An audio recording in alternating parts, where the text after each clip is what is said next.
Connaissez-vous vraiment le métier de technico-commercial ? Bonjour à tous et bienvenue dans Demain de Bottes. Dans ce podcast, on mentionne souvent le rôle des technico-commerciaux et pourtant, on ne leur a pas encore donné la parole. Alors aujourd'hui, je suis partie à la rencontre de Nicolas. J'ai choisi d'échanger avec lui car avec ses 22 ans d'expérience, il porte un regard plutôt averti sur son métier. Avec Nicolas, nous avons évoqué son quotidien, les évolutions de ses fonctions, et pour cela, nous vous proposons de développer le propos autour de 6 idées reçues. Alors, le technicien commercial est-il évalué uniquement sur ses objectifs commerciaux ? Ou encore, doit-il forcément choisir entre enjeux de rentabilité et transition agroécologique ? Des idées reçues qui vous paraîtront peut-être un peu naïves, mais qui cachent de vraies nuances. Et si vous êtes agriculteur, je vous invite à rester jusqu'au bout. Nicolas, avec toutes les exploitations qu'il croise, va nous partager les leviers de compétitivité d'une exploitation dans le contexte des dernières campagnes, ainsi que les idées reçues qu'il aimerait lui-même lever sur son métier. Mais je ne vous en dis pas plus et vous laisse découvrir notre discussion avec Nicolas. Bonne écoute. Bonjour Nicolas, peux-tu te présenter en quelques mots et nous dire où nous nous trouvons aujourd'hui ? Donc bonjour Norine, moi c'est Nicolas, je suis technico-commercial chez Agora depuis 22 ans. Je suis sur la zone nord de Beauvais, à Froissy exactement, en plein cœur de l'Oise. Je suis sur une zone où il se cultive principalement des céréales, du colza, des betteraves sucrières, du maïs, du lin et un peu de tournesol. Super. Alors, donc tu l'as dit, tu es technico-commercial. Comment décrirais-tu ton rôle aujourd'hui à la coopérative ? Donc mon rôle, mon métier, c'est d'accompagner environ 90 à 100 agriculteurs adhérents à la coopérative qui me sont rattachés sur une zone, majoritairement des céréaliers. Au quotidien, je suis en fait leur interlocuteur privilégié pour toutes les relations techniques et commerciales en lien avec la coopérative et en lien avec leur culture dans les champs. Je les accompagne pour les aider à faire leur métier comme ils le souhaitent et surtout de leur permettre de dégager un revenu, de la performance globale sur leur exploitation. Très clair, merci. Alors, on rentre dans les idées reçues du technicien commercial. Si je te dis, le technicien, il donne toujours la même recommandation à tout le monde parce que tous les agriculteurs sont les mêmes. Qu'est-ce que cela évoque pour toi ? En fait, on a besoin de s'adapter à chaque personne qu'on rencontre en permanence. Et cet aspect-là, les agriculteurs et les adhérents, c'est vrai qu'ils n'en ont pas forcément conscience. Ils sont quand même tous assez différents dans leurs attentes et dans leur état d'esprit. Le cœur du métier du commercial, en fait, c'est d'arriver dès le départ à cerner les besoins et les attentes de la personne qu'on a en face de nous pour ne pas se tromper dans ce qu'on va lui proposer. Et cela, ça passe avant tout par une écoute attentive de l'agriculteur, car parfois, ces besoins ne sont pas exprimés ouvertement, mais plutôt suggérés. Je peux prendre 2 exemples, si tu veux, un peu caricaturaux, mais par exemple, l'agriculteur va me dire les matières actives ne fonctionnent plus, on n'a plus le droit de rien mettre dans les champs. En fait, moi, ce qu'il faut que je comprenne, c'est quel levier je peux lui apporter pour le désherbage. Un autre exemple sur le renouvellement générationnel. L'agriculteur va me dire oui, mais mon fils, il est double actif, ça va être compliqué pour lui de s'installer, ça prend trop de temps, il va peut-être falloir qu'il arrête son autre métier. En fait, si je comprends bien, c'est qu'il cherche à simplifier son travail pour justement peut-être permettre à son fils de reprendre l'exploitation et du coup, comment moi, au sein de la coopérative, je peux l'accompagner et l'aider à ça. Le raisonnement des agriculteurs peut être assez différent. Il y en a qui vont être plus exigeants sur les aspects de service, de logistique. D'autres, ça va être sur le prix. Mais le but à la fin, c'est d'arriver à sortir du revenu. On est vraiment une roue dans l'engrenage de la chaîne de production de l'agriculteur. La manière d'atteindre cet objectif, la performance technico-économique va être différente d'un agriculteur à l'autre. D'autant plus que les profils évoluent.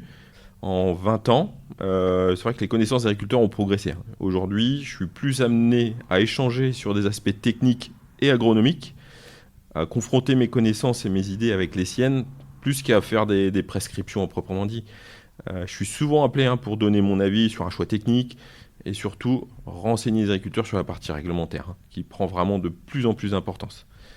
Sur l'aspect humain, il y a des comportements qui se ressemblent, mais les typologies d'agriculteurs, les attentes ont changé. Par exemple, certains agriculteurs aujourd'hui n'hésitent pas à abandonner l'escourgeon qui se récolte début juillet pour prendre une semaine de vacances avec la famille. Et ça, ça paraît aujourd'hui normal. Plus en plus souvent, les choix sont faits par rapport au temps qu'ils souhaitent s'accorder. Le choix de vouloir simplifier davantage leur métier revient souvent dans les discussions que j'ai avec eux, alors que les contraintes techniques et réglementaires, malheureusement, vont souvent à l'encontre de ça. En parallèle, notre métier de technico-commercial se complexifie aussi de plus en plus. Donc en fait, si je comprends bien, il y a en fait de plus en plus de profils différents d'agriculteurs d'un côté, et puis plus que l'équilibre technico-économique, j'ai envie de dire c'est presque équilibre socio-technico-économique maintenant, avec le lien avec la famille. Et tu dis que le métier de technico-commercial, il se complexifie. Qu'est-ce qui te fait dire ça? Est-ce que tu peux nous prendre par la main dans le quotidien de Nicolas pour illustrer cette partie? En fait, il y a plusieurs facettes dans notre accompagnement à la coopérative. En fait, il y a 3 grands pôles: la partie approvisionnement, la partie céréales et la partie service. Il y a toute la partie commerce-approvisionnement.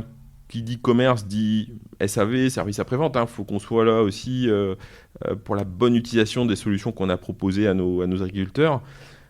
On est là aussi pour gérer les problèmes, même si on évite d'en avoir, mais quand il y en a, il faut être réactif, c'est important.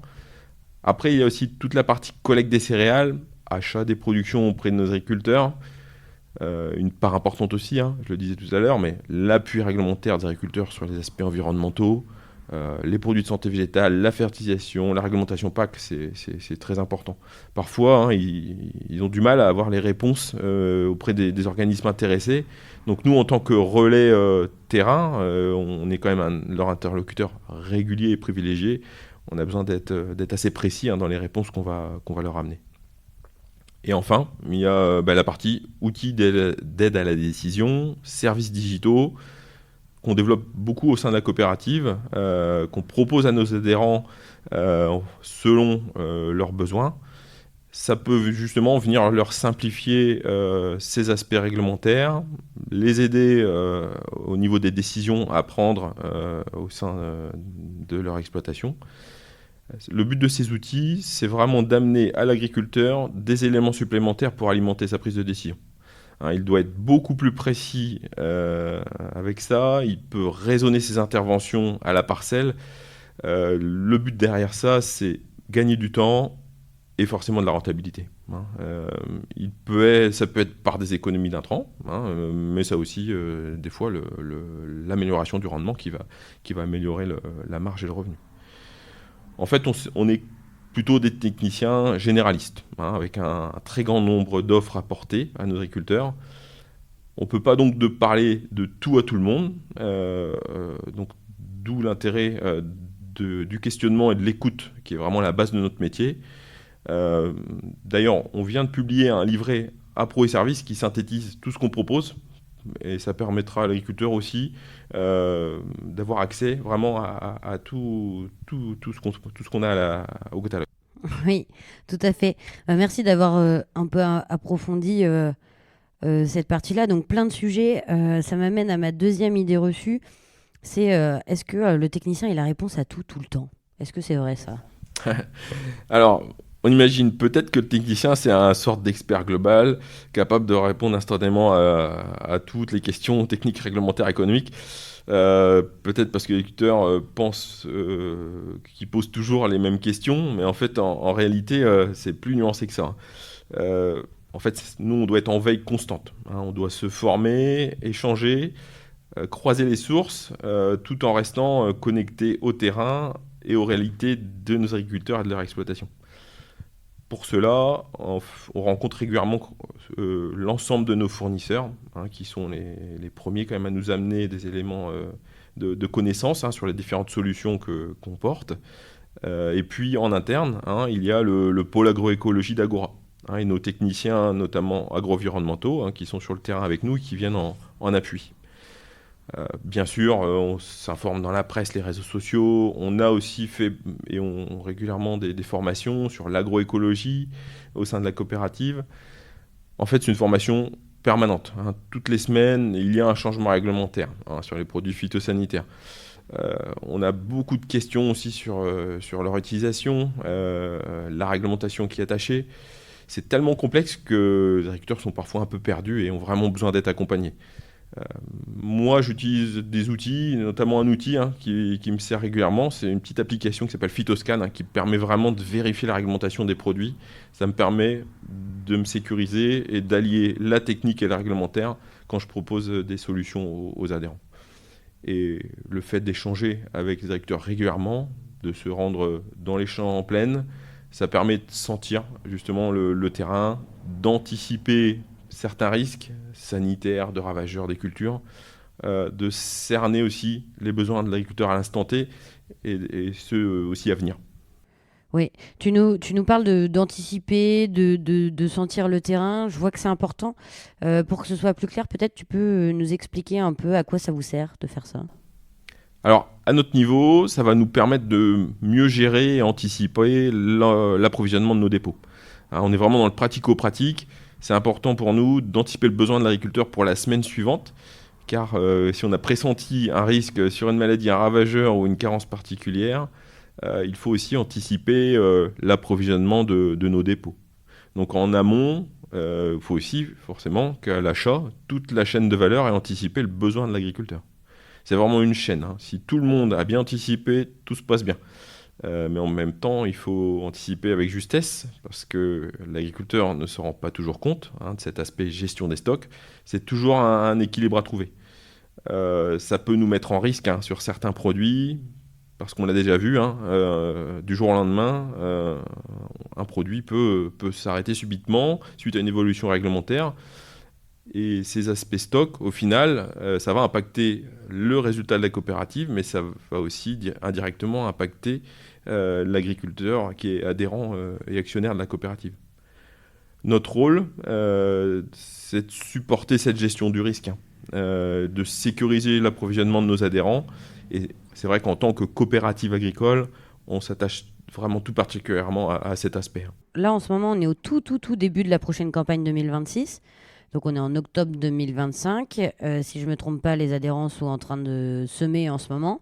Quelles sont tes missions à cette période pour qu'on rentre dans ton quotidien ? Donc depuis quelques mois, en fait, moi j'ai fait le point avec l'ensemble des agriculteurs que je suis au quotidien sur leurs besoins pour préparer les semis d'automne. On a tout calé au plus juste. Et de notre côté, dans nos dépôts, on a approvisionné donc, les semences, les produits phytosanitaires, les engrais, pour que dans les 15 jours qui viennent, on puisse justement gérer l'imprévu. Là, les agriculteurs sont en train de semer ou sont même parfois bien avancés dans les semis d'automne. Donc là, actuellement, c'est vrai que je fais beaucoup de téléphones. On a beaucoup de questions techniques sur la bonne utilisation des produits, la réglementation, des questions sur les variétés, les densités de semis. Et puis là, les premiers semis qui ont été réalisés dans les premiers jours d'octobre sont en train de lever. Donc on va suivre l'implantation et le développement de ces cultures d'automne. On va bien sûr surveiller là dans les semaines à venir tout ce qui est attaque de ravageurs, comme les limaces par exemple, suivre l'évolution des pucerons qui peuvent occasionner des problèmes de virose sur les céréales et les problématiques de désherbage. Quand je t'entends expliquer, je vois que c'est une adaptation quotidienne, que ce soit nos adhérents ou à la coopérative. On travaille avec du vivant, donc il faut s'adapter. Est-ce que tu as un exemple peut-être suite à un retour terrain inattendu ou tu as dû changer d'avis ou quelque chose comme ça ? Oui, en fait, il faut être vigilant.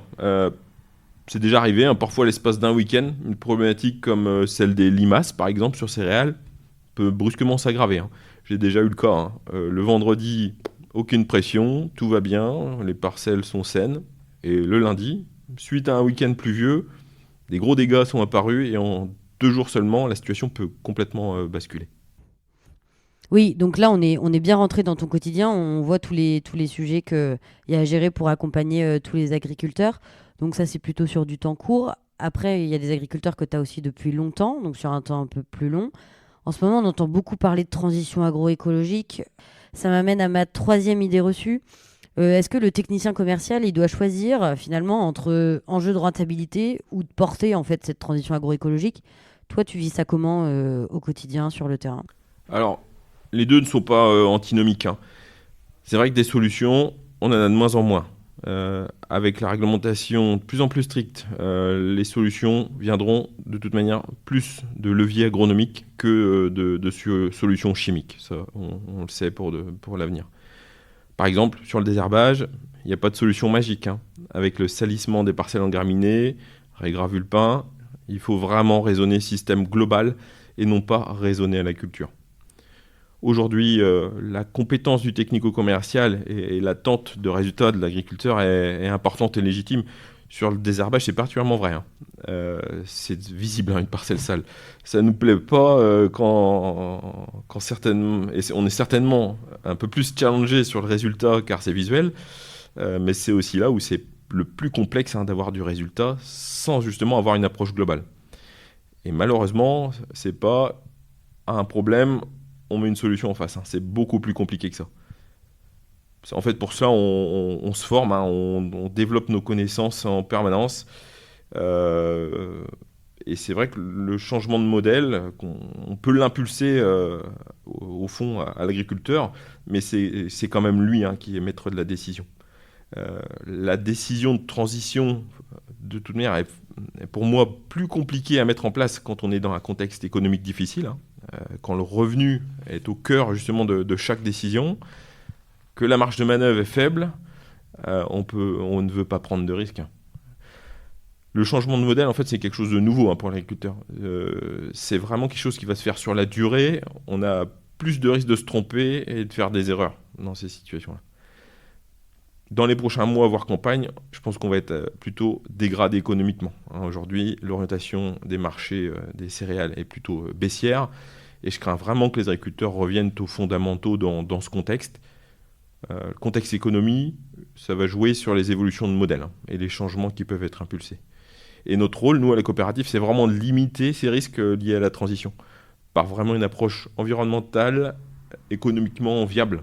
Et le revenu, je l'ai déjà dit, mais c'est la clé, hein, du métier. Il faut arriver à montrer que ça marche aux agriculteurs techniquement, et du coup, permettre aux prochains qui vont aborder une transition agroécologique de prendre moins de risques que quand ils vont se lancer. C'est vrai que nous, la coopérative, on travaille beaucoup ces dossiers, on met en place beaucoup d'essais, des plateformes même pluriannuelles, on teste différentes techniques culturales vraiment pour répondre à toutes ces questions que l'agriculteur nous pose.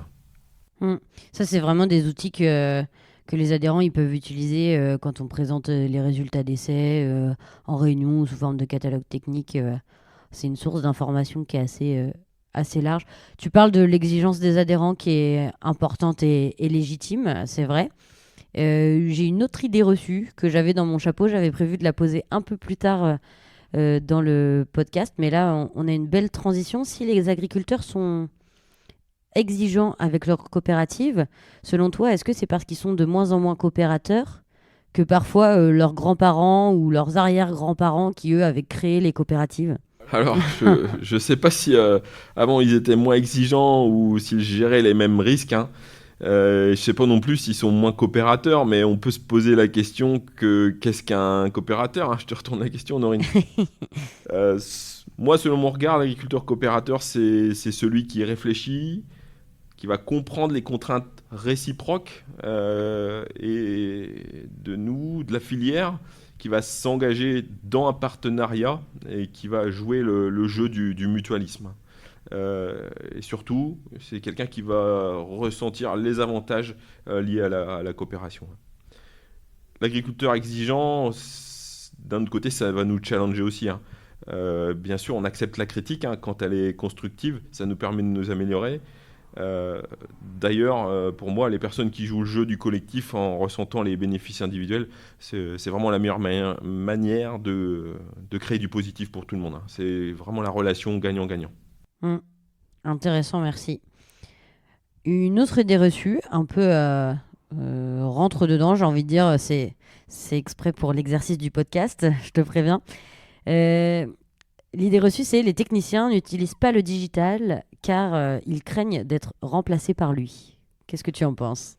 Oula, non, au contraire, hein, je pense que c'est un outil, hein, d'ailleurs dont je me sers pour faciliter mes tâches au quotidien. Après, qu'est-ce que je pense du tout numérique ou l'achat sur Internet, par exemple? Bah, sur Internet, s'il n'y a pas de stock, tu peux toujours cliquer, hein, il y aura toujours pas de stock, hein. Euh, mais si ça peut simplifier des tâches chronophages pour justement avoir une relation plus approfondie avec nos adhérents, au contraire, hein, moi, de toute façon, l'aspect humain ne sera pas remplacé demain, et même la technicité de notre métier. Par contre, il faut, je pense, apprendre à utiliser ces technologies. Sinon, c'est vrai qu'on peut se voir remplacé par ceux qui vont l'utiliser, hein. Hmm. Oui, ça c'est vrai pour tous les métiers. J'ai une sixième et dernière idée reçue, pas des moindres d'ailleurs. L'idée c'est le technicien est évalué que sur ses objectifs commerciaux.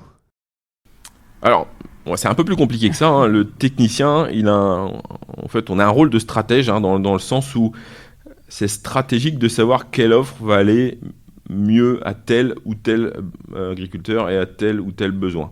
C'est vraiment une relation humaine à construire. On est aussi forcément, hein, le relais des agriculteurs sur le terrain, mais on est aussi les premiers ambassadeurs et porte-parole de notre coopérative, Agora, auprès des adhérents. Moi, je suis très attaché, hein, à l'aspect mutualisme, aussi bien entre collègues qu'entre agriculteurs, et bien sûr entre la coopérative et les agriculteurs. Ce double rôle, il est important, hein. Notre rôle, c'est d'apporter de la performance à la coopérative et aux agriculteurs. C'est vraiment aux deux.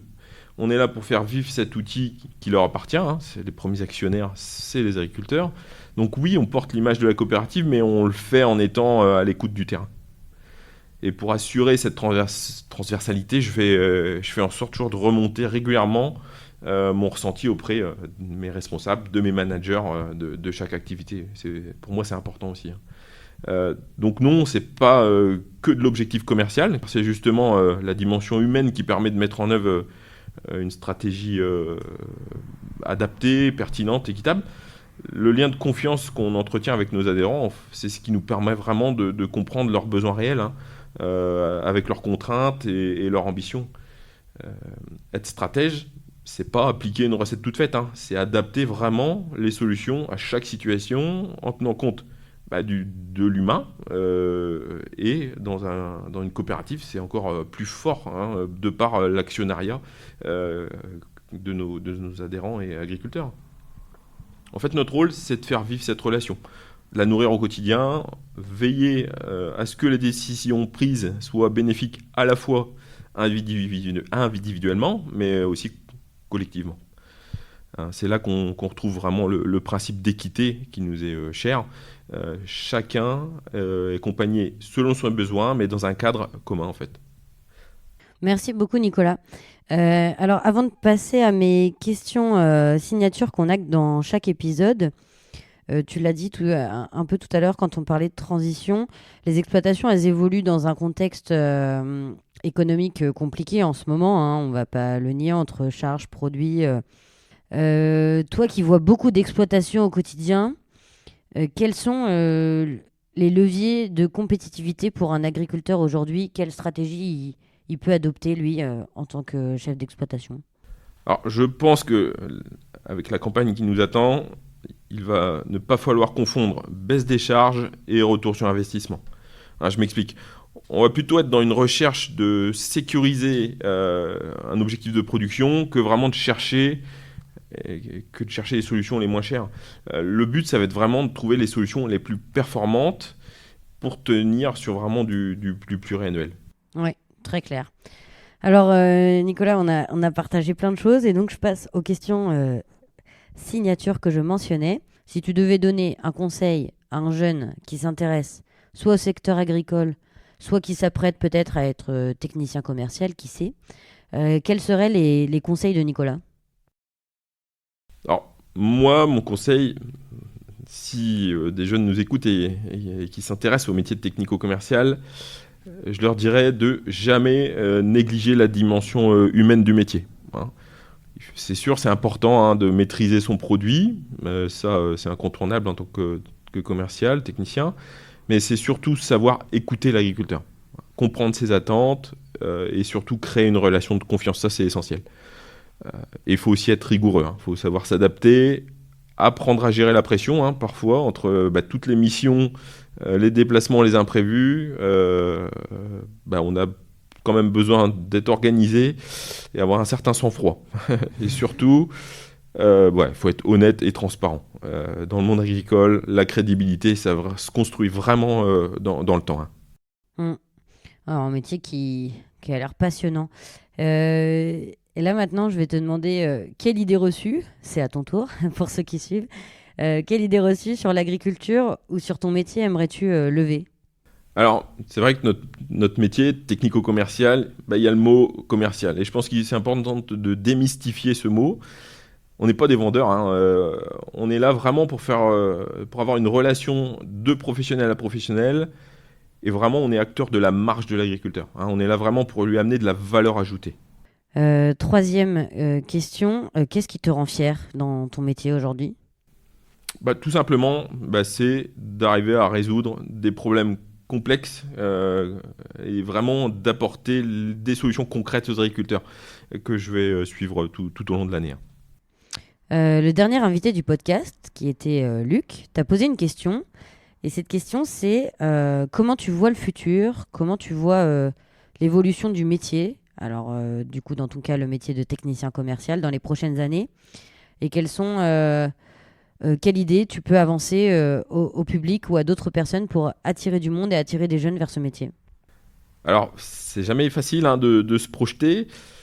Mais moi, je pense que le métier de technico-commercial demain, ça sera en quelque sorte un équilibre entre tradition et digital.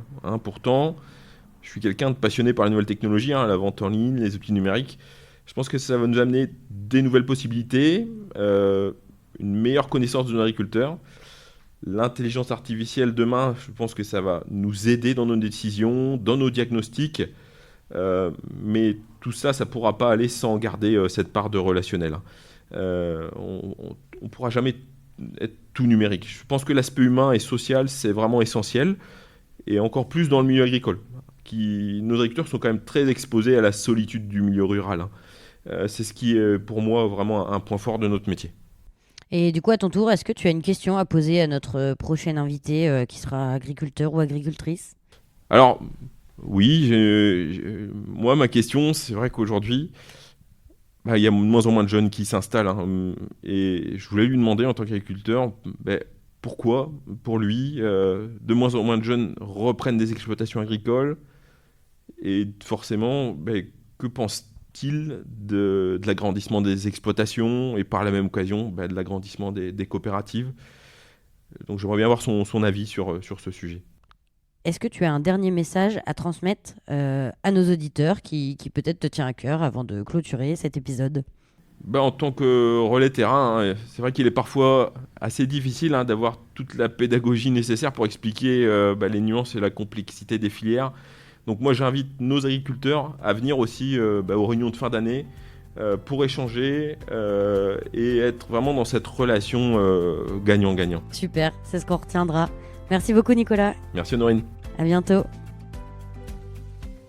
Un grand merci à Nicolas d'avoir accepté de répondre à mes questions, parfois un petit peu farfelues, mais d'avoir partagé en tout cas avec nous son retour d'expérience. Vous l'aurez compris, le métier de technico-commercial est peut-être parfois plus diversifié qu'on ne l'imagine. Et avec Nicolas, on a voulu montrer que le métier ne se résume pas à atteindre un chiffre ou à signer des contrats, mais que voilà, c'est avant tout une relation humaine, souvent une relation de confiance, et puis après à côté tout ce qui est analyse de marché, stratégie adaptée à chaque interlocuteur, et puis aussi un vrai rôle d'ambassadeur entre les adhérents et la coopérative. Donc cet épisode, c'était pour nous l'occasion de mettre en lumière ces aspects qui peuvent être peut-être parfois considérés comme acquis, mais qui, je pense, sont en réalité une chance pour construire le projet de chaque agriculteur et puis dans le prolongement de la coopérative. Il y aurait sûrement beaucoup d'autres idées reçues qu'on n'a pas développées et à explorer. Pour ça, je serais curieuse d'avoir votre avis. Alors pourquoi pas un prochain épisode sur les idées reçues du chef de silo ou encore d'un autre technicien commercial de la coopérative. Si ça vous tente, je vous invite à envoyer vos idées reçues en commentaire de l'épisode sur la plateforme où vous écoutez ou à l'adresse webmaster@copagora.fr. Merci à Nicolas pour son partage d'expérience et merci à vous pour votre écoute et à très bientôt dans Demain de Bottes.